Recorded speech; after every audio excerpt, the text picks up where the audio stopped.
Man are from Mars, women are from Venus বইটি সম্পর্ক ও দাম্পত্য জীবন নিয়ে লেখা এক অসাধারণ মনস্তাত্ত্বিক বিশ্লেষণ। লেখক জন গ্রে ব্যাখ্যা করেছেন কিভাবে পুরুষ ও নারীর মধ্যে স্বভাবগত পার্থক্য রয়েছে এবং কিভাবে এই পার্থক্যগুলো বোঝার মাধ্যমে সম্পর্কের উন্নতি ঘটানো সম্ভব। প্রথম অধ্যায়, পুরুষ ও নারীর মৌলিক পার্থক্য। লেখক উপমা ব্যবহার করে ব্যাখ্যা করেন যে পুরুষরা যেন মঙ্গল গ্রহ থেকে এসেছে আর নারীরা যেন শুক্র গ্রহ থেকে এসেছে। পুরুষ ও নারীর চিন্তাধারা, আচরণ এবং অনুভূতির প্রকাশভঙ্গি একে অপরের থেকে স্বতন্ত্র।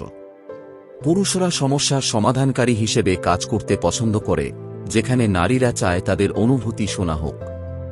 পুরুষরা স্বাধীনতা ও আত্মনির্ভরশীলতাকে গুরুত্ব দেয়, অন্যদিকে নারীরা সম্পর্ক ও আবেগের গভীরতাকে প্রাধান্য দেয়। দ্বিতীয় অধ্যায়, পুরুষদের গুহা এবং নারীদের ঢেউ।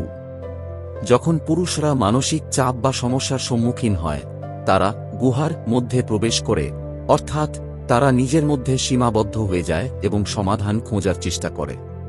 অন্যদিকে নারীরা আবেগপ্রবণ হয়ে পড়ে এবং কারো সাথে শেয়ার করতে চায়। এই পার্থক্য না বোঝার ফলে অনেক ক্ষেত্রে ভুল বোঝাবুঝি হয়।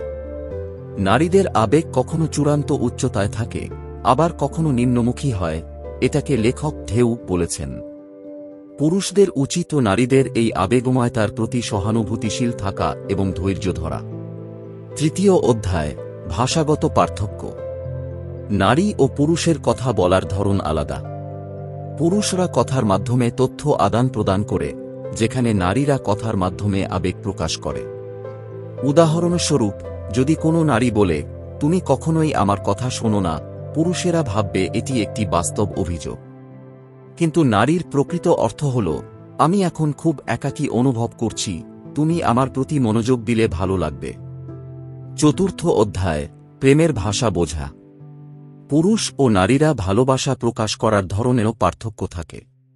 পুরুষরা ভালোবাসা দেখানোর জন্য কাজ করে বা সমস্যার সমাধান দেয়, কিন্তু নারীরা ভালোবাসা অনুভব করে সংযোগ এবং মনোযোগের মাধ্যমে।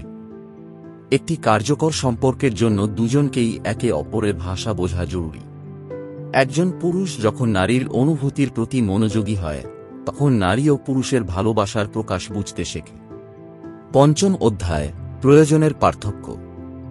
নারীদের প্রধান প্রয়োজন হল যত্ন, বোঝাপড়া, শ্রদ্ধা, মনোযোগ, স্বীকৃতি, আশ্বাস। পুরুষদের প্রয়োজন হল বিশ্বাস, প্রশংসা, প্রশ্রয়, স্বীকৃতি, উৎসাহ, অনুমোদন। যদি কোনো নারী তার সঙ্গীকে যথেষ্ট প্রশংসা না করে বা সে যা করে তাতে সন্তুষ্ট না হয়, তবে পুরুষ নিজেকে অবমূল্যায়িত মনে করে। আবার যদি পুরুষ তার সঙ্গীর প্রতি যথেষ্ট যত্ন না নেয়, তবে নারী নিজেকে অবহেলিত মনে করে। ষষ্ঠ অধ্যায়, পুরুষ ও নারীর আবেগের প্রকাশভঙ্গি। নারীরা সাধারণত কথা বলে তাদের অনুভূতি প্রকাশ করে, কিন্তু পুরুষরা অনুভূতি লুকিয়ে রাখে এবং সমাধানের দিকে মনোযোগ দেয়। যখন একজন নারী তার সমস্যার কথা বলে, পুরুষরা সেটার সমাধান দিতে চায়, কিন্তু বাস্তবে নারীরা শুধুমাত্র সহানুভূতি ও মনোযোগ চায়। একটি সুস্থ সম্পর্কের জন্য পুরুষদের নারীদের কথা মনোযোগ দিয়ে শোনা উচিত এবং কোনো সমাধান না দিয়ে শুধু অনুভূতির প্রশংসা করা উচিত।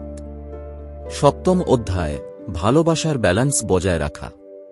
প্রেমের সম্পর্ক দীর্ঘস্থায়ী করার জন্য উভয়কেই চেষ্টা করতে হবে। এখানে কিছু গুরুত্বপূর্ণ নিয়ম। পুরুষদের উচিত নারীদের আবেগময় পরিবর্তনগুলোর প্রতি সংবেদনশীল হওয়া। নারীদের উচিত পুরুষদের ব্যক্তিস্বাধীনতা ও গোপনীয়তার প্রতি সম্মান দেখানো। একে অপরের প্রয়োজন বোঝার চেষ্টা করা। সম্পর্কের মধ্যে রোমান্স বজায় রাখা। Man are from Mars, women are from Venus বইটি আমাদের শেখায় যে সম্পর্ক সুন্দর ও দীর্ঘস্থায়ী করতে হলে পারস্পরিক বোঝাপড়া ও সম্মানের প্রয়োজন। পুরুষ ও নারীর মধ্যে স্বাভাবিক পার্থক্যগুলো মেনে নিয়ে এগুলোকে ইতিবাচকভাবে গ্রহণ করলেই সম্পর্কের উন্নতি সম্ভব।